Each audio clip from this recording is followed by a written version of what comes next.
My guest today is Aaron Reed, the founder of Focused Solutions Advocate. He provides a service that is crucial to healthcare professionals that have reached the point of admitting that they have a substance abuse problem and need help. How do they support themselves when they're getting that help? And that is what we're going to talk about today. Welcome, Aaron. Thank you. It's nice to be here, Terri. I'm so glad you had the time to come and do this. I think this will be some great information for our listeners. Yeah. As I mentioned to you the first time we spoke, this is a process that I actually haven't given much thought to because my involvement ends before the healthcare professional gets there, and it's not something that I have lived. So I'd like you to share your story with us and tell us how that evolved into Focus Solutions Advocate. Yeah, thanks, Terri. So I was a certified registered nurse anesthetist in my first year of practice when I began to experience my own substance use disorder issue. At that time, I sought treatment at a treatment center, and during that period of time, I was just concerned with how I was going to make ends meet, what I was going to do about my student loans, which everyone seems to have these days, what about my mortgage, all these different financial issues that I really couldn't get the treatment I needed for. Everyone was more than willing to help me address my substance use disorder, but how was I going to make ends meet in the meantime? And so I applied for disability benefits through a group policy that was provided through my employer. I was denied 2 times and finally was victorious and received my benefits on the 3rd attempt. And this was a whopping 18 months later. So in that meantime, I was really struggling financially. I was probably seeking less treatment than what was necessary in order to avoid racking up more medical debt. And it was front and center in my mind. And it was something that I prioritized over my recovery potentially. And so I took what I learned from that experience and I formed a company called Focus Solutions Advocate.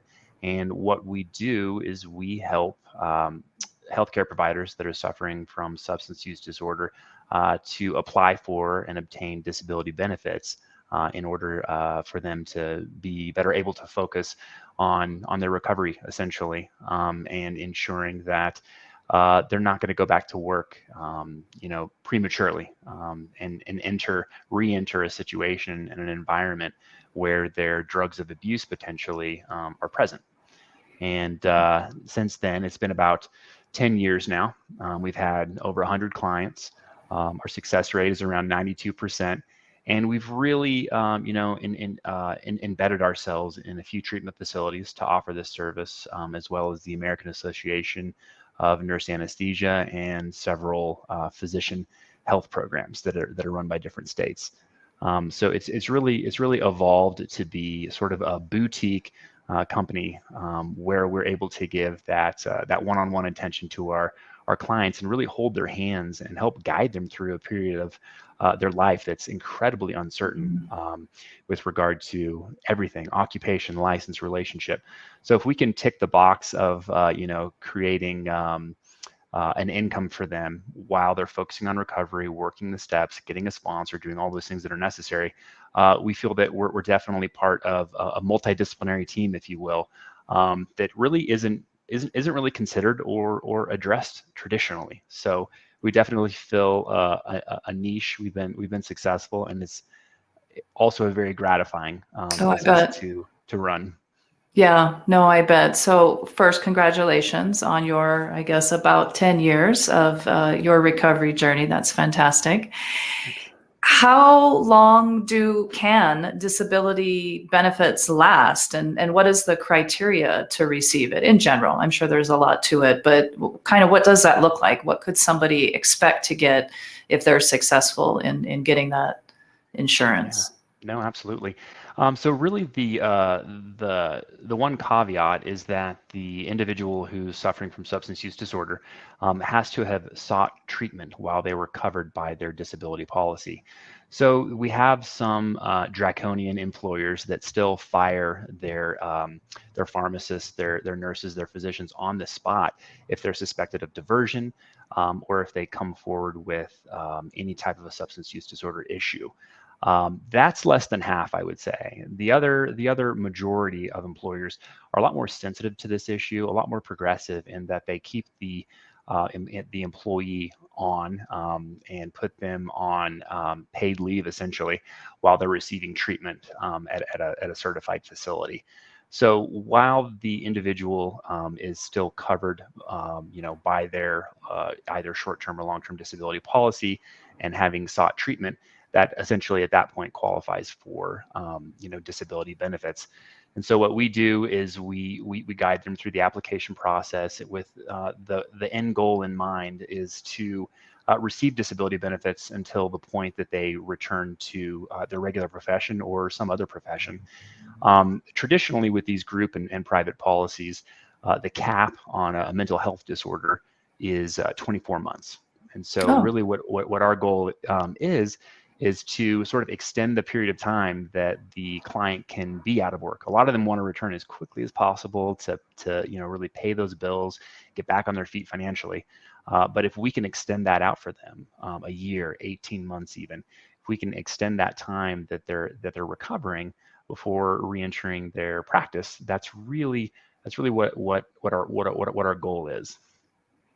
yeah, that's fantastic because I can only imagine, the along with, oh my gosh, I'm going to lose my license. Oh my gosh, I'm going to lose my job. Oh my gosh, how am I going to support my family, right? Depending on whether there's a second income or what the situation is. And you can't, I don't think they have to be ready to get past that to think, okay, I can deal with that and take this step by step. Right now my health is what's important, but they've been making that work, right? Making it work theoretically for a while. And so this is a huge piece, I think, of that in having that conversation with them, which I don't imagine is a conversation that, well, I know I don't in that interview process, right? When you're trying to, come on, let me help you. If only you let me help you, it's like, how are you going to help me? You're going to pay my bills. You're going to let me come live with you. Yeah. So I see this as an extremely crucial conversation that probably needs to be put into that whole interaction. Mm-hmm. Does this happen at facilities? Are you guys in there having that conversation? No, I think you're right. I think it's a wonderful incentive for any individual who is reluctant to leave their practice, go to treatment, and stay away for a period of time. We often talk about the emotional aspect of it, the familial aspect of it, the licensure aspect of it, but really, how are they going to pay their bills? When this happens. And so, my advice to the treatment facilities that I've worked with, and sort of the protocols that we've formed also with some of the medical associations that we work with, is that when a nurse or a physician or a dentist calls in about their substance use disorder and they're asking for help, they're wanting to take time away from practice, that's the first touch point, and that's probably the point when we want to become involved. Because the number one error that a client can make is to call their disability company on their own without having us present or without us facilitating or liaising that conversation. Because the first thing that the insurance company is going to ask is, why are you no longer working? And they're probably going to say, because my license was suspended. And that's what we call a legal disability. That's not a medical disability. So Mm, we try to help the client frame their disability as a medical disability. And a lot of these policies are own occupation policies as well. And the insurance companies, bless their hearts, will try any trick in the book in order not to pay out these yep. claims. And so they're going to suggest to the client and maybe even convince them that, hey, you can still go out and dig ditches, wait tables, wash dishes. Mm-hmm. So I don't know if you're truly disabled. And so we step in at that point. Hopefully, from the very beginning, we have that initial conversation with the insurance company, and we reassure them that yes, we've read the policy. Yes, they are eligible. This is an own occupation policy, and really, it's not any of your information whether or not they're in trouble with the board, their license is revoked or suspended. We will provide you with medical records in order to substantiate this claim that are within the purview of your investigation. Whatever you're not going to get everything that you ask for. You're going to get what we wish to provide, and we're going to fulfill the requirements of substantiating this claim Right. in a manner that's efficient and really avoids those disqualifying statements. Sure. Okay, that makes sense. Well, and in a lot of states, the licensing boards are so far behind that their licenses aren't suspended yet because it's just happened, right? Right. They've just been caught. But you're right. It's how we blunder into things because we don't know what the right answers are to the questions, and then that is taken and then made something else out of, and then we've just ruined it for ourselves without even realizing what we're doing. Okay, so I can see facilities that really do want to help their healthcare professionals need to be given the information that, number one, and I think if they really do want to help, they're already on board with, we're not going to terminate you. We're going to allow you to use what insurance there is. I know I've worked with facilities that have that approach, which is fantastic. But then on top of that, that's just the first step. It's not that easy. You have to get past the insurance people and answer the questions the right way, which are the truth. It's just how everything is phrased, right, and set up. Right. So I get that. Yeah, and then you touched on something about, when they're, 24 months, that's a pretty substantial amount of time. I recognize, I don't know what proportionally the disability insurance is to their paycheck. I don't think it's exactly everything that they would be bringing home, but it's probably an amount that at least makes a big difference, and then it gives them longer. So do you typically see people staying in treatment longer when they have that disability insurance because they can kind of just put that in the background and then focus? Because as we know, if you have an issue, there's a lot of things you need to get to the core about, right? It's not just, okay, stop doing drugs. It's how do I handle my stresses? How did I get here in the first place? And how do I approach everything and handle everything? So I would imagine that takes quite a bit of time to work through all of that. No, absolutely. And you really touched on a good point there when you said focused. That's how we derived the name of our company, Focused Solutions Advocate. And what we're trying to do is to allow the client to focus on what's most important, and that's treatment. And what we've heard from the peer assistance organizations, medical associations, and treatment centers that we've worked with is that the patient is much more adherent, much more compliant when the conversations they're having with their treating physicians aren't around disability, aren't around when can I return to work, aren't around really the money and the income aspect of recovery. It's a legitimate part of recovery, but when we're available to liaise not only with the treating physician about getting these documents together and these forms filled out, but also the insurance company, it really frees up a lot of bandwidth for the individual to not only remain adherent and compliant and hopefully sober, but they're also more likely to seek additional treatment. Generally, it's 28 days. That's the minimum requirement. And we've noticed that our patients tend to stay longer because they can afford to do so. And they have a recognition of their chronic issue, and they want to seek additional treatment for that. It also downstream increases utilization of aftercare, which is the portion of treatment that takes place after the patient is discharged from their partial hospitalization portion of treatment, and also individual outpatient care or IOP as well. So what we're seeing is that they're engaging in treatment better. They're seeking more treatment. They're staying sober as a result of this, and they're again pushing back that piece of returning to work on their own time frame when they're comfortable with it. Because if they were anything like me, what I had to return to was the operating room, to drugs that I had previously been addicted to. And you can liken that to an alcoholic being asked to tend bar, if you will. Right. So we want to make sure that they're on the most solid footing possible, so that when they return to that environment, and that we can reduce that risk of relapse significantly. Right. Yeah. And when you return too early, I mean, it's just, I don't know. I hear about these 28-day treatments, again, not having been through this, but it just doesn't seem very feasible that this is something you could be successful at with that short period of time. Yeah. These are, usually very, very high functioning physicians, dentists, nurses that have well-established defense mechanisms, potentially a touch of narcissism. But a touch? A touch. Well, I'm pointing the finger at myself too. Statement, but yeah, I would say that these highly accountable professionals are used to handling situations on their own, being in control, and they have a medical background, and they're being asked to become the patient for the first time in their lives, to let go, trust the process. This doesn't come naturally to these high achieving people that have worked very hard to get where they're at, and who have the expertise to push back on all these recommendations. Right. And so if we can become involved and really take down the level of concern and increase the level of well-being and serenity, if you will, to use a recovery term, then I think we're headed in the right direction. Right. Okay. And so do you work in any state with any treatment center? That's right. Yeah. Okay. That's right. Yeah. We've worked in almost all 50 states.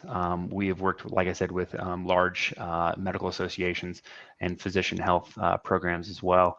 And we've also enjoy a really good word of mouth as well. A lot of times we'll work with an outpatient counseling center where a patient has gone after treatment, and they'll be so satisfied with our services that they'll go on to recommend that to other people. So we don't really have any boundaries geographically with the people that we'll work with. Okay. And so for those listening, at any facility, anywhere, if they are in an interview situation with a suspected diversion case, they can incorporate your information to give to this employee if there's an admission, or even if there's not, but they're pretty convinced that there's something going on, a take home for them. Yeah. It would be, if it were up to me, they would be, anyone performing an intervention on a healthcare professional suffering from addiction would slide our card across the table at some point during that initial conversation and let them know that you're not going to lose your house. You're going to be able to put food on the table for your children, and everything is going to be okay. And I think what the real clincher is that we work on only a contingency fee only basis. So that means that if we work for you for a couple of months, maybe 3 months, and all of our claims and our appeals are unsuccessful, you don't owe us a single dollar. There's nothing up front, especially in a situation where you've just lost your job. That's very important for people. Right. There's no deposit. There's no retainer. And typically, if you were to hire a large law firm to do this same type of work, they would probably turn you away because you're not lucrative enough of a client. Right. If they did accept you, the general fees are anywhere between 40 and 50% at the national level, and we charge less than half of that. Okay. So when I share that, contingency fee only, very low fee, and the fact that I've walked a mile in their footsteps. Yes. Again, this usually, brings a little bit of peace of mind to the situation, brings a sense of camaraderie, and a sense that everything is going to be okay. Right. Yeah. I think if they know that you get it from all levels, then they're less likely. Yep.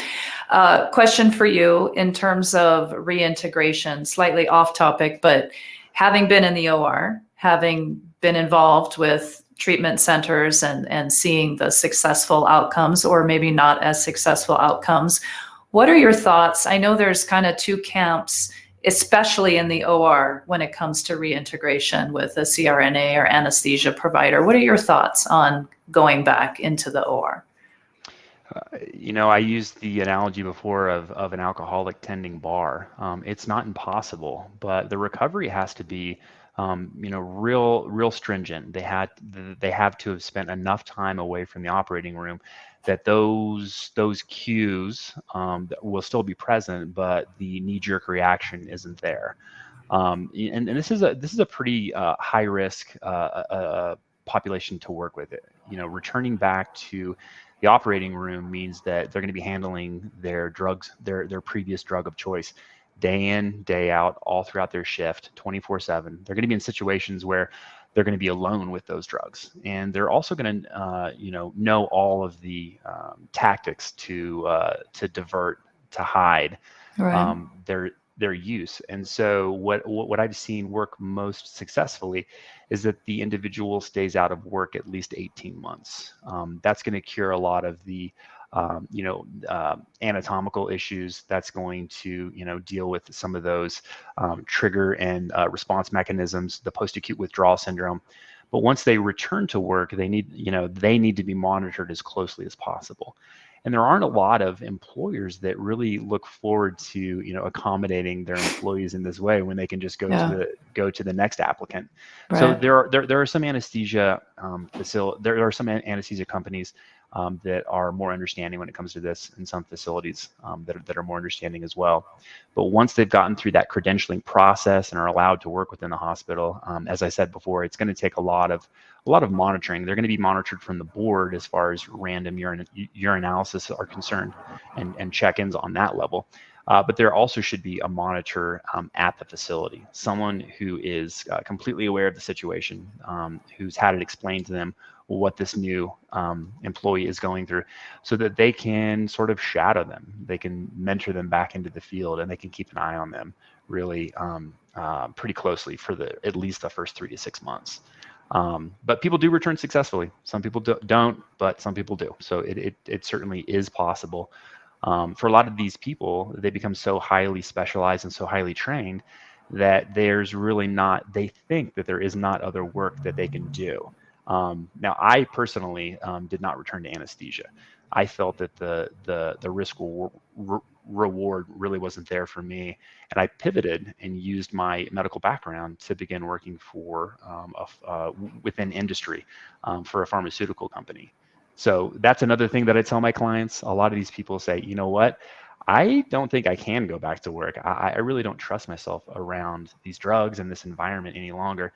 And maybe it was the stress that was getting to them that sort of nudged them in the direction of using in the first place. Right. And so I can have that conversation with them. I can say, I have spent a year or more, applying to 10 jobs a day, figuring out how to interview for other things, and really pivoting and molding the experience and education that I have, and parlaying that or leveraging it into a completely different career. And it is possible. Yeah, very possible, very possible. And so that's, and probably comes back to a little bit of the narcissistic, oh, I can get back in, I can do it. And maybe those are the ones we need to be worried about, right? It's somebody told me I couldn't do it, so here we go. Exactly. I'm going to do this now. Yeah, exactly. All right. Well, this is great information. We'll attempt to get your word out there to everybody. I'll be sure and put your contact information when we post the interview, that people can reach out to you on a case by case, or maybe get a box of cards or something that they want to use to hand out. But I think it's fantastic. I'm glad we had this conversation. It's an area a lot of us, I think, don't think about, but it's extremely important to the success. It's kind of that part B of the success, once they're ready to get some help. That's a really good way to put it. And I really appreciate your interest and your advocacy as well. I know that what you do is really, really important, to safely identify these people and remove them from the clinical setting. And if if we can hand off these individuals from person to person, treatment team to treatment team, and really create a comprehensive plan for recovery, including the financial piece, I think that we can see a lot more success. And ultimately what's going to happen is that the public is going to be safer, because that's really the ultimate goal here. Absolutely. Patients and healthcare professionals, everybody. Yeah, absolutely. All right. Thank you very much, Aaron, for your time. I appreciate it. We'll talk to you soon. All righty. Okay. Take care. All right. Bye-bye.